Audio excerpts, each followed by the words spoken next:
How important is English?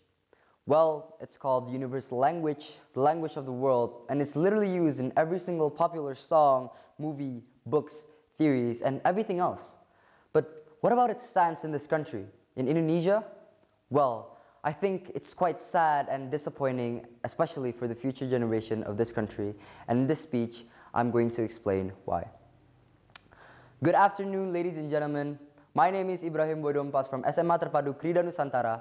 And in this moment of speech, I'll be giving a topic about education, especially in why English is important for the future golden generation of Indonesia.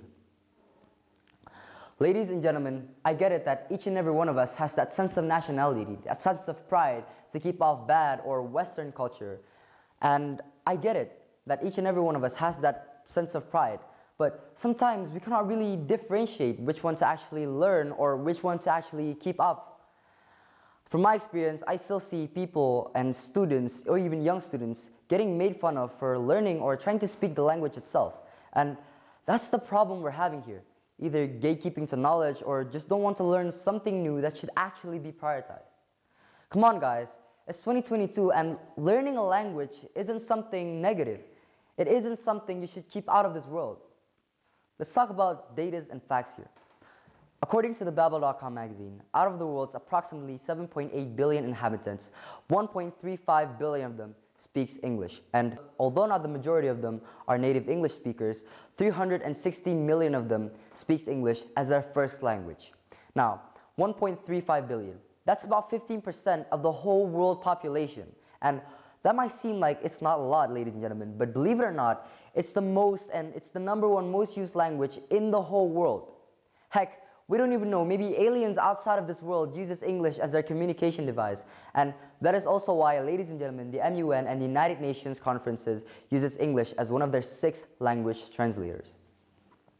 Now, let's talk about the history a little bit here.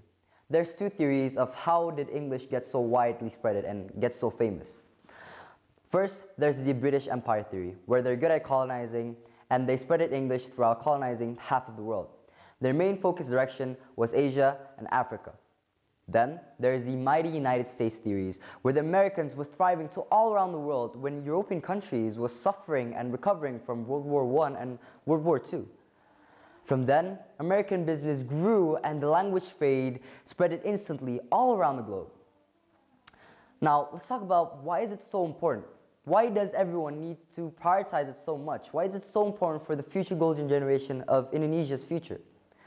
Well, ladies and gentlemen, being fluent in English increases your chances of getting accepted in multinational companies, either in your home country or even working abroad. Therefore, finding schools or even universities could be so much easier, especially if your English and social skills are working really nicely together. I even know people back in my hometown getting searched for in top-tier universities just because of their insane English and social skills. From working in your country's embassies, diplomatics, journalism, tourism, investor, trader, literally everything else, every other job that needs English skills or social skills, English can help you get your dream job. Now, ladies and gentlemen, disappointingly, English school lessons are reduced to only up to 2 hours per week in Indonesian natural schools. 2 hours every single week. As a Krida student, we spend 2 hours every single day after breakfast just for us to do our morning ceremony. And English is still not prioritized. Literally, everyone should pay much more attention and prioritize English. And maybe English could be more implemented like one of the extracurriculars that I have in Krida called ECC or English Conversation Club, where the students are focused on learning English with their friends or the instructors.